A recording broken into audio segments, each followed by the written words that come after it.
दुनिया के लोग मुक्ति पाने के लिए भक्ति का मार्ग नहीं पकड़ते। उन्होंने तो विचार कर लिया कि कैसे भी मस्त हमको हम मुक्ति प्राप्त हो जाए। तो ऐसे कैसे मिल सकती है? और अगर मुक्ति मिल भी गई तो मोक्ष नहीं मिलने वाला। शरीर अगर छूट भी गया, एक स्वरूप हमने बदल भी लिया, फिर कोई दूसरा स्वरूप मिल गया, दूसरे स्वरूप से फिर कोई तीसरा मिल गया, तीसरे से फिर कोई चौथा मिल गया। कपड़े पे कपड़ा हम बदलते भी चले गए, 84 लाख योनियां हम काटते भी चले गए, पर उसका कोई रिजल्ट अगर हाथ में आए तो बात दूसरी।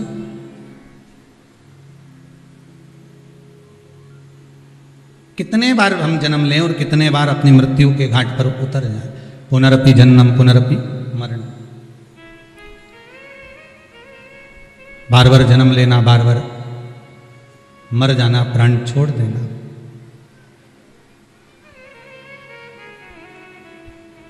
अगर संसार सागर में हम जन्म ले लिए हैं तो भगवान से प्रार्थना करना कि अब कुछ ऐसी कृपा हो जाए कि अब की जो जन्म मिला है, इस जन्म को पाने के बाद फिर हमें जन्म नहीं लेना पड़े, वापिस हम कोई जन्म ना लें।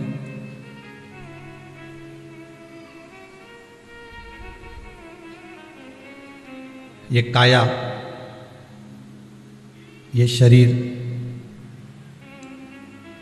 एक बार अगर मिल गया, फिर दूसरी बार फिर किसी योनि में, फिर किसी योनि में, फिर किसी योनि में, बदलते बदलते बदलते बदलते फिर मानव की देह। और मानव की देह अगर मिल भी गई, वहां तक पहुंच भी गए, हम नजदीक तक पहुंच भी गए, तो फिर हम उससे फिर वंचित रह गए भगवान की भक्ति से। हम भगवान की भक्ति से फिर वंचित रह गए। कई बार ऐसा होता है, आपका कोई कार्य होने वाला रहता है, पूरी तैयारी हो जाती है और आपको लगने लगता है कि अब यह कार्य हमारा सफल हो जाएगा, अब मैं बिल्कुल मंजिल तक पहुंच चुकी हूं।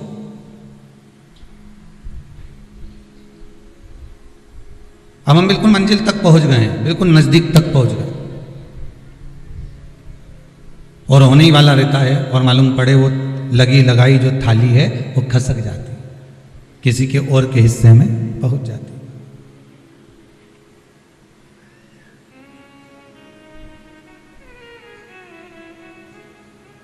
वो लगी लगाई थाली हमारी किसी के और के हिस्से में पहुंच गई, अब नहीं रही।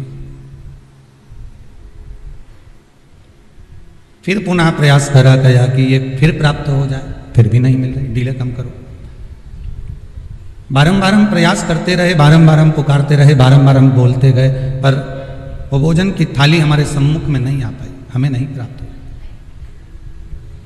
उसी तरह एक बार मानव का शरीर मिलने के बाद हमने कितने कितने प्रयास करे, अथक प्रयास बहुत किए गए कि फिर वापस मानव की देह मिल जाए। अब की बार मैं भजन नहीं कर पाया, अब की बार कर लूंगा, फिर मैं कर लूंगा, फिर मैं कर लूंगा, तो वो हमें प्राप्त नहीं हुआ।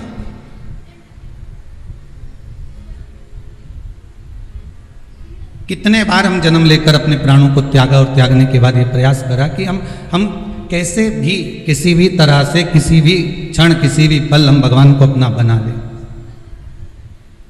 हम भगवान को अपना प्राप्त कर लें, पर नहीं।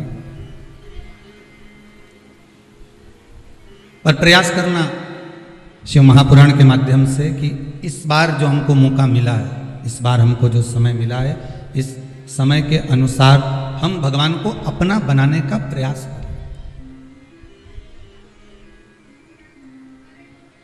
कितने जन्म, कितने मृत्यु, फिर जन्म, फिर मृत्यु, निकलते चले गए।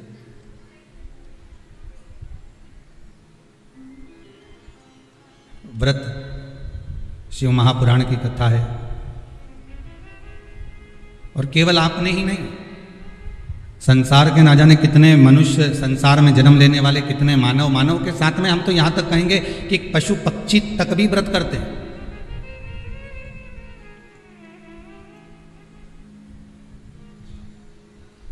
एक अगर पशु पक्षी है तो वो भी व्रत कर रहा है।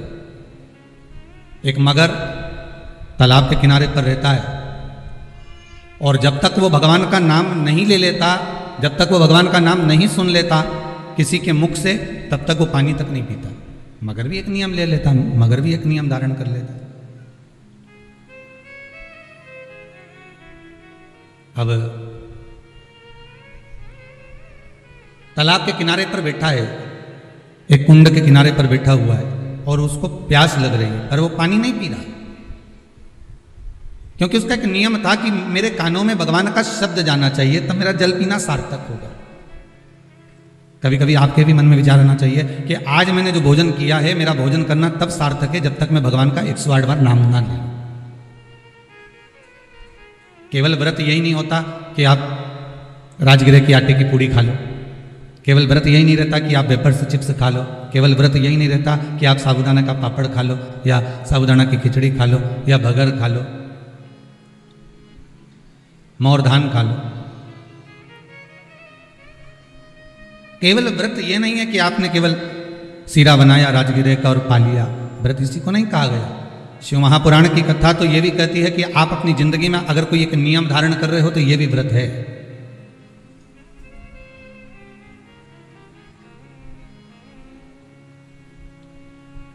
और उस नियम को किसी को बताए बिना आप निभा रहे हो, ये व्रत है।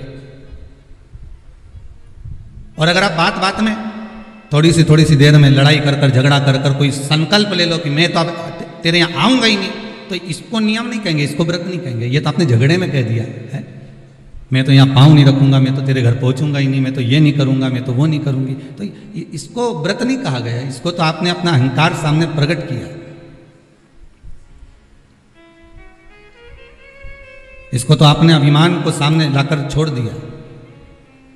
जरा सा झगड़ा हुआ, जरा सा विवाद हुआ, मैं तो इसका मुंह ही नहीं देखूंगी, अब तुम मुझसे मिलना मत ही, और मैं तेरा मुंह नहीं देखूंगी। अब तुमने तो कह दिया मुंह नहीं देखूंगी, अब तुमने सोचा कि मैंने तो नियम ले लिया या मैंने व्रत धारण कर लिया, इसको व्रत नहीं कहेंगे। ये तो तुम्हारा अहंकार, तुम्हारा अभिमान, तुम्हारी अभिमत्ता और तुम्हारा अहम जब सामने आता है तो बात बात में ये संकल्प ले लिया जाता है कि अब मैं ऐसा नहीं करूंगा, अब मैं ये नहीं करूंगी, अब मैं ये धारण कर लेती हूँ, मैं तो बिल्कुल हो नहीं दूंगी। तो ये एक नियम जो तुम बना रहे हो, ये कोई व्रत नहीं है, ये कोई नियम नहीं है, ये तुम्हारे द्वारा तुम्हारा अभिमान, तुम्हारे द्वारा तुम्हारा अहंकार, तुम्हारे द्वारा तुम्हारी अभिमत्ता, ये तुम्हारे सामने प्रकट हो रही है।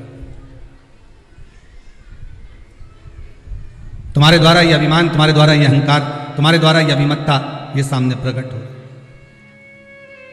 और इसका कोई मोल तत्व नहीं है। जितने लोग आस्था चैनल पर कथा सुन रहे हो, बड़े सावधानी से श्रवण करना। फेसबुक यूट्यूब पर अगर कथा सुन रहे हो तो बड़ी सावधानी से श्रवण करना कि इसमें तुम्हारी अभिमत्ता नहीं है, इसका भान नहीं है,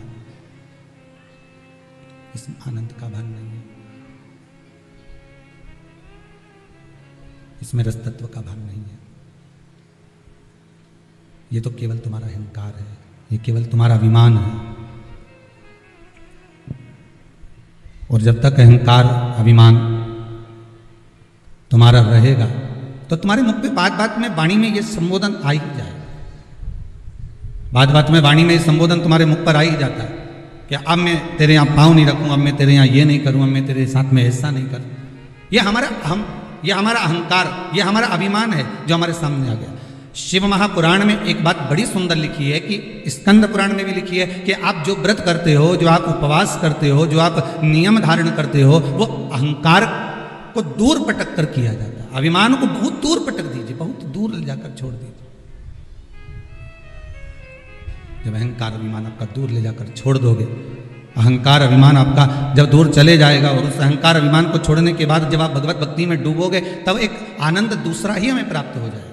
कितना सुंदर लिखा रहता है, एकादशी का जब हम व्रत करते हैं तो शिव महापुराण की कथा में, व्रत शिव महापुराण की कथा जो हम श्रवण कर रहे हैं, स्कंद पुराण, पद्म पुराण, नारद पुराण, कुर्म पुराण, इन पुराणों में जब हम ग्रहण करते हैं, ज्ञात करते हैं, तो हमको मालूम पड़ता है कि व्रत करने से पहले, हमारे एक दिन पहले भी हमारा सोच, हमारी वृत्ति, हमारा मन, हमारी दृष्टता, हमारी चित्तवृत्ति जो भी है, हमारी दृष्टि जो भी है, वो शुद्ध होना चाहिए।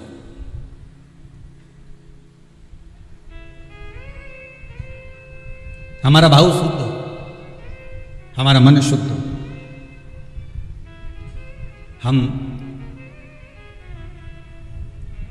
दूसरे से आशा तो रखते हैं कि ये हमको प्रेम से बात करे, हम दूसरे से आशा रख रहे हैं कि हमसे प्रेम से बात करे, हम दूसरे से आशा रख रहे हैं कि हमारे से स्नेह से बोले, हमारे से मीठी वाणी का प्रयोग करे। पर पहले अपने भीतर झांक कर देखो कि आप उससे कैसी बात करें?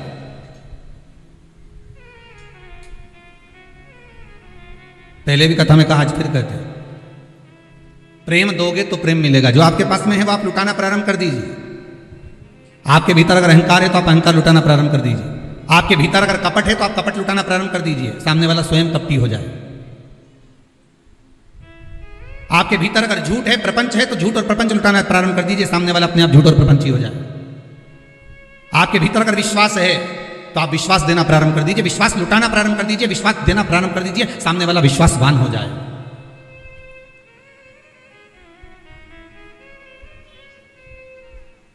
सामने वाला स्वयं विश्वासवान हो।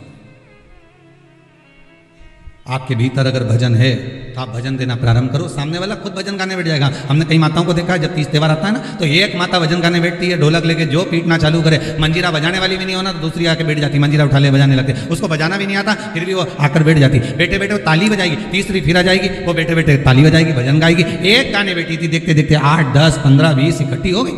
अर्थात आपने भजन दिया है, आपने भजन दिया तो भजन मिल रहा है, आपने प्रेम दिया तो प्रेम मिल रहा है, आपने करुणा दी है तो करुणा मिल रही है, आपने वात्सल्यता दी है तो वात्सल्यता प्राप्त हो रही है। भगवान कृष्ण की माता जी का नाम यशोदा रानी, यश ददाती इति यशोदा, जो दूसरे को यश प्रदान करती है वही यशोदा है। अब आपने तो नाम रख लिया यशोदा और मालूम पड़े दूसरे को दे रही अपयश। यश तो कभी दिया ही नहीं। बहू ने भोजन बनाया, थोड़ी सी सब्जी बेकार बन गई तो तुरंत सास ने कह दिया, पति ने कहा आज तो भोजन अच्छा नहीं बना, इसमें दाल में नमक कम रह गया, मिर्ची ऐसी डल गई, तो तुरंत सास ने कह दिया मैंने नहीं बनाई, बहू ने बनाई।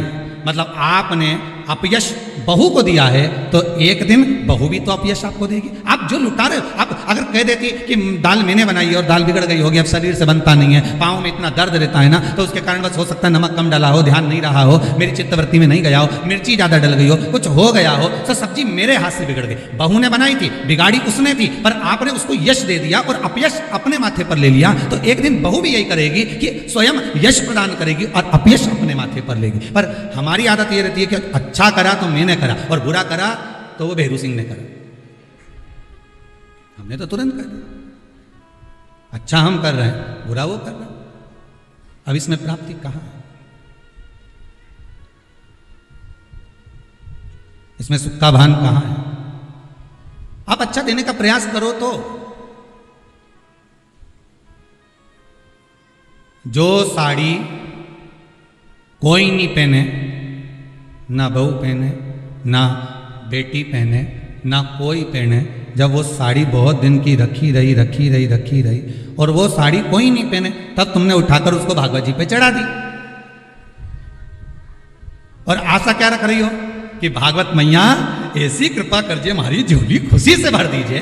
भागवत मैया सोचे बता कजन कहाँ की कितने साल पुरानी साड़ी इधर उधर से घूम फिर के तेरे पास आई और तूने मेरे को ला के चढ़ा दी और आशा रख रही है कि भागवत मैया मेरी झोली खुशियों से भर दे। तो भागवत जी बोली कि मैंने तुझसे कहा था कि तू मुझे साड़ी चढ़ा। कभी भागवत महारानी बोलने आई तुमसे?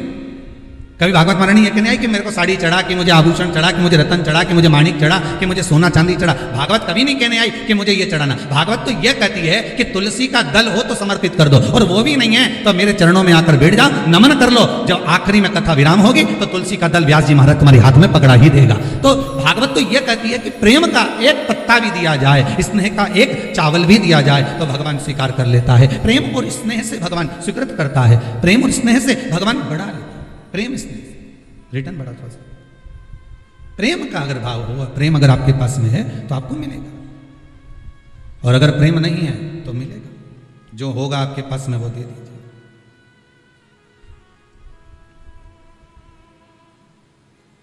और जब आप प्रेम लुटाने लगोगे, जब आप प्रेम देने लगोगे तो प्रेम मिलने लगेगा।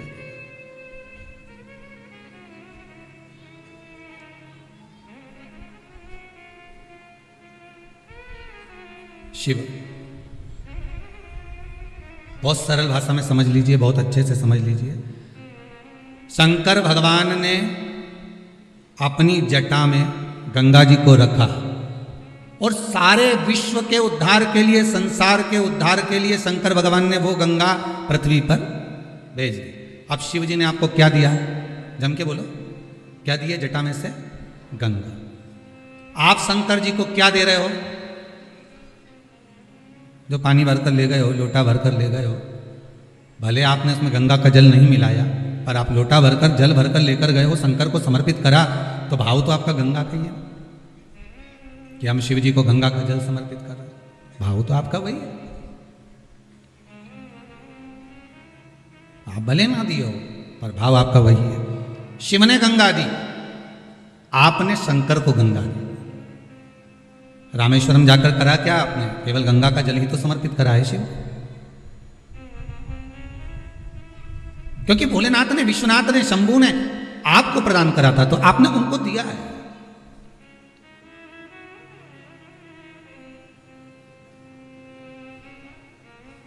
दूसरा, शिव ने आपको क्या दिया? तो शंकर ने दूसरी चीज दी है हमको, सत्य। क्या प्रदान करा? सत्य। शिव महापुराण के अंतर्गत आता है कि भगवान ब्रह्मदेव ने बारंबार असत्य बोला, हर बार असत्य बोला, आखिरी में उनका सिर भगवान शंकर ने भैरव को प्रकट करा और उनका मस्तक कटवा दिया। जिस मुख से वो झूठ बोल रहे थे, असत्य बोल रहे थे, वो मस्तक काट दिया गया। वो मस्तक काट दिया गया जिससे वो असत्य बोल रहे थे, जिससे वो झूठ बोल रहे थे। क्योंकि भगवान शंकर को अगर प्रिय है, मेरे देवाधिदेव महादेव को अगर कुछ प्रिय है तो वो सत्य प्रिय, सत्यम शिवम सुंदर। शंकर को सर्वाधिक प्रियता किसमें? सत्य में।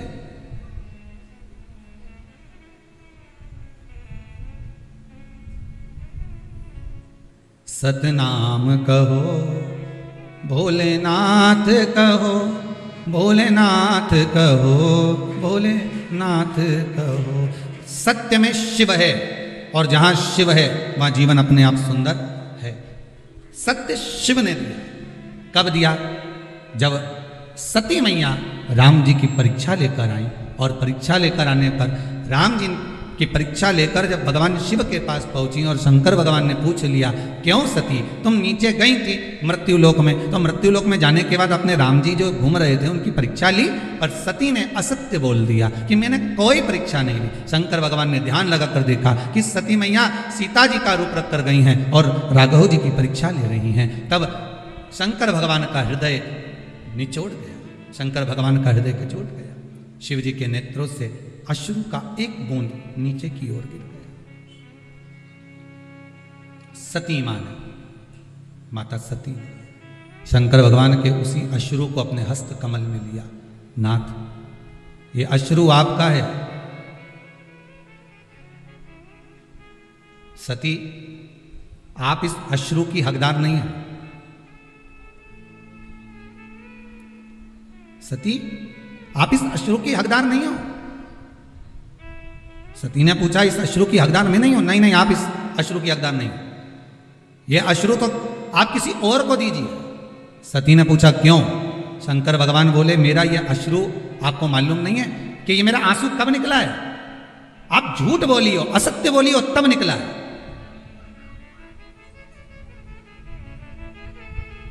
आपने असत्य कहा है, आपने झूठ कहा है, इसलिए मेरा अश्रु निकला है। सामने वाला व्यक्ति जब झूठ बोलता है, असत्य बोलता है, तो उसके सामने जिससे वो असत्य बोल रहा है, जिससे वो झूठ बोल रहा है, और उसको ये मालूम है कि सत्य नहीं है ये, तो उसके नेत्र से जो अश्रु निकलता है वही सत्य है, वही सत्य। शिव के नेत्र से जो निकला है वो सत्य है। सती मैया से कहा, इस अश्रु को आप नहीं रख सकते क्योंकि आपके पास में नहीं रह सकता, आप झूठ बोल दियो, आप असत्य बोल दियो। व्यक्ति तो आखिरी में बोलता है राम नाम सत्य, बाकी का समय तो राम राम जपना, पराया माल अपना। मुख में राम, बगल में चोरी। सत्य तो आखिरी में निकलता है, जब जीवात्मा चली जावे, जब ये आत्मा, ये जीव केवल शरीर पड़ा हुआ है और आत्मा निकल गई, तब लोगों ने जब उठा कर लेकर गए, तब कहा कि राम नाम सत्य है। इससे पहले सत्यता नजर नहीं आती। जब तक जिंदा रहता है ना, तो परिवार सत्य है, पत्नी सत्य है, कुटुंब सत्य है, मेरा घर परिवार, नाते रिश्ते, ये सब सत्य नजर आएंगे। और जैसे ही प्राण छूट गए, सब असत्य, बस राम नाम सत्य नजर आता, उसके सिवा कुछ सत्य नहीं।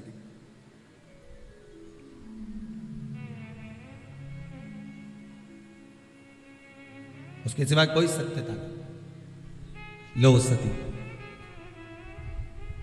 ए सती, ये आपके हस्त कमल में जो अश्रु रखा है ना, ये अश्रु आप पहचान नहीं पा सकते कि अश्रु में सत्यता है।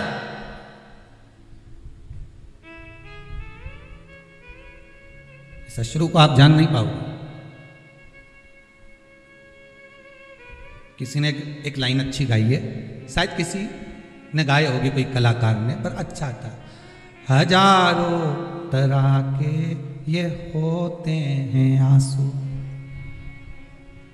अगर दिल में गम हो तो रोते हैं आंसू, और खुशी में भी दामन भिगोते हैं आंसू। अब अश्रु भी हजार तरह के होते हैं। एक हो सकता है कि प्रसन्नता का भाव आ जाए, तब आपकी आंख में आंसू आ जाए, मेरे बेटे का जॉब लग गया, मेरा बेटा ठीक हो गया, आज मेरा पुत्र ठीक हो गया। आज कोई माता ही थी, करें थी, मेरा बेटा 5 साल से जो बीमार चल रहा था, बाबा की ऐसी कृपा हो गई, वो ठीक हो गया, वो श्रेष्ठ हो गया।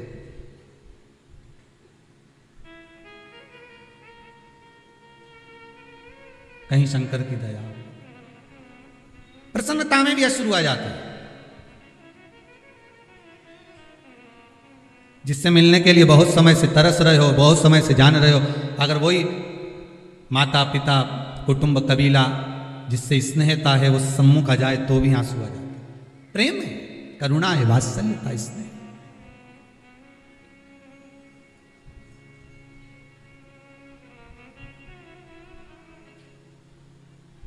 ये वात्सल्यता, यही प्रेम है। सती, इस अश्रु का मोल तुम नहीं जान सकोगे। अश्रु वापस दे दीजिए हमको। सती मैया कहती है मैं अश्रु वापस नहीं कर सकती आपको, पर यह सत्य का अश्रु है, और सत्य का अश्रु इतनी देर तक कोई धारण नहीं कर सकता। सियोर वाला महाराज भले गला चिल्ला चिल्ला के बोल दे कि आप सत्य बोलो, सत्य बोलो, सत्य बोलो, पर तुम कथा में 3 घंटा सत्य बोल लोगे, बाकी की जगह पर तुम 2-4 घंटा सत्य बोल लोगे, और फिर जैसे ही मोबाइल हाथ में आया, कानों पे लगाया, फिर झूठ। चल क्या कर रही हो, बस घर के लिए निकल गई, और मालूम पड़े बैठी तो यहीं थी, और असत्य निकलना प्रारंभ हो गया। फिर वो असत्य प्रारंभ हो गया। सत्य को प्रमाण नहीं चाहिए साहब, पर असत्य को प्रमाण चाहिए।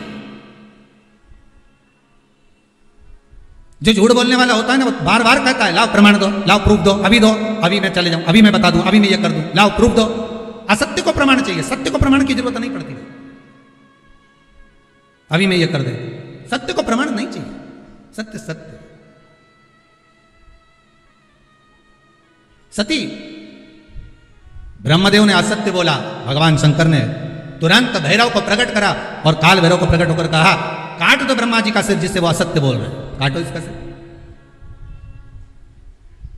नख तोड़ा, ब्रह्मदेव का सिर कट गया, क्योंकि झूठ बोल रहे थे।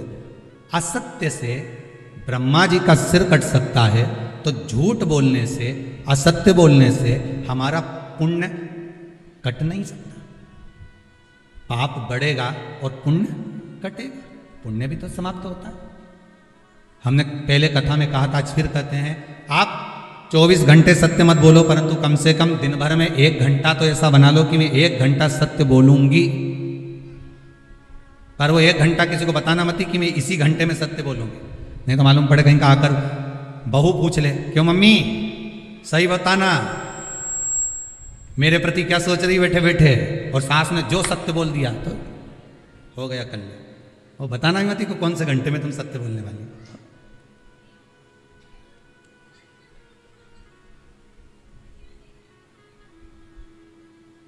जैसे गीता पढ़ने का विषय है, हृदय में उतारने का विषय। गीता, श्रीमद् भगवत गीता पढ़ो, हृदय में उतारो, अपने बच्चों को पढ़ाओ। क्यों? क्योंकि आज अगर आपके बच्चे गीता को पढ़ लेंगे तो आपके बच्चों को अदालत में खड़े होकर गीता पर हाथ नहीं रखना पड़ेगा। गीता पढ़ने का विषय है, गीता हृदय में उतारने का विषय है। श्रीमद् भगवत गीता को अपनी चित्तवृत्ति में, अपने मन में अगर हमने उतार लिया तो हमारे घर के बच्चों को कभी अदालत में जाकर खड़े होकर गीता पर हाथ नहीं रखना पड़ेगा। अगर गीता का स्मरण करा है तो, श्रीमद् भगवत गीता का मनन चिंतन करा है तो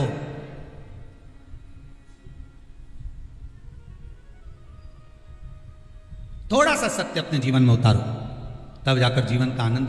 सती लाओ, ये मेरा अश्रु मुझको दे दीजिए, ये सत्य से जो अश्रु निकला है, ये सत्य का अश्रु आप मुझे प्रदान कर दीजिए। नहीं नहीं नहीं स्वामी, मैं ये सत्य को अपने पास रखना चाहती हूँ। शंकर भगवान ने कहा, सुनो सती, अगर सत्य अगर आपने अपने पास में रख लिया तो आपको सहन बहुत कुछ करना पड़ेगा, मैं सहन करने को तैयार हूं। अगर सत्य मेरे पास में रह रहा है तो मैं सहन भी कर लूंगी। और सती ने क्या सहन करा वो आप देख लो। सती जब पिता के यज्ञ में गई और वहां पहुंची, और पहुंचने के बाद माता सती ने जब जो देखा, देखने के बाद सती ने सत्य कहना प्रारंभ करा और सत्य सुनना प्रारंभ करा, तो सती को भस्म होना पड़ा। माता सती को भी भस्म।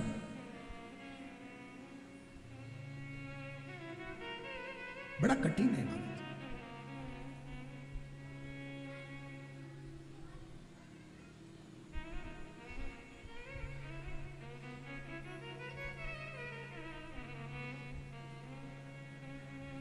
सत्य को पहचान कर सती मैया ने बारंबार शिव से कहा, मैं सब सहन कर लूंगी सत्य को, आप मुझे दे दीजिए। शंकर भगवान ने अपना अश्रु, वो सत्य का अश्रु, सत्यता का अश्रु शंकर भगवान ने दे दिया सती माता।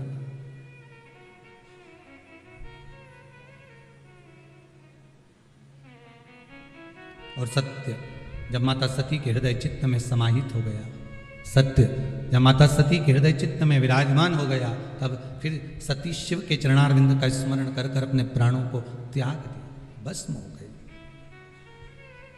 बस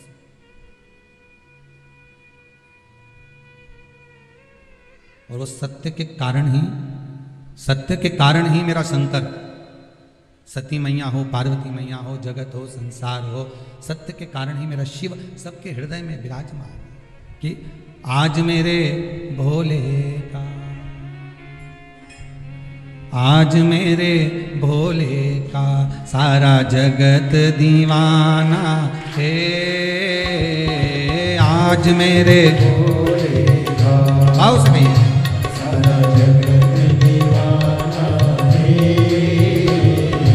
आज मेरे भोले का सारा जगत दीवाना है, आज मेरे भोले का सारा जगत दीवाना है, आज मेरे भोले का सारा जगत दीवाना है, आज मेरे भोले का सारा जगत दीवाना है, बिना मांगे मिले सब कुछ, बिना मांगे मिले सब कुछ, ओ बिना मांगे मिले सब कुछ, बिना मांगे मिले सब कुछ, ऐसा अजब ठिकाना है, बिना मांगे मिले सब कुछ। आओ प्रेम से बड़े आनंद के साथ, आज मेरे भोले का सारा जगत दीवाना है, आज मेरे भोले का सारा जगत दीवाना है। जय हो।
भोला ऐसा दानी है,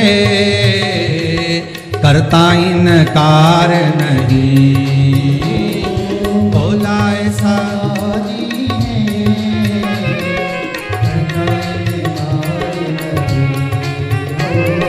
भोला ऐसा दानी है, करता इनकार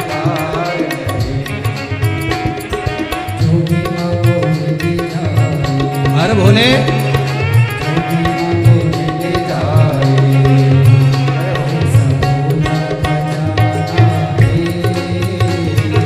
जो भी मांगो मिल जाए, ऐसा खुला खजाना है आज मेरे भोले का, सारा जगत दीवाना है आज मेरे भोले का, सारा जगत दीवाना है आज मेरे भोले का, सारा जगत दीवाना है आज मेरे भोले का,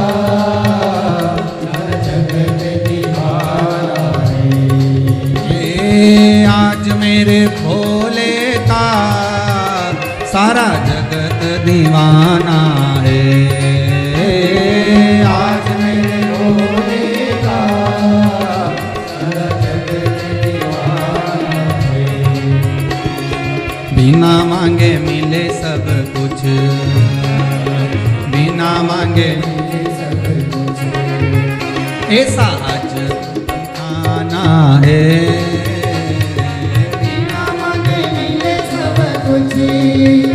ऐसा जब दीवाना है, ओ बिना मांगे मिले सब कुछ, ऐसा जब ठिकाना है बिना मांगे मिले सब कुछ, ऐसा जब दीवाना है आज मेरे भोले का, सारा जगत दीवाना है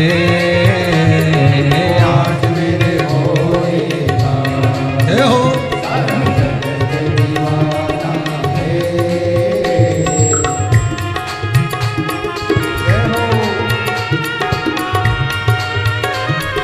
हरि बोल।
मेरे भोले भोले का, सारा जगत मेरे भोले का, सारा जगत दीवाना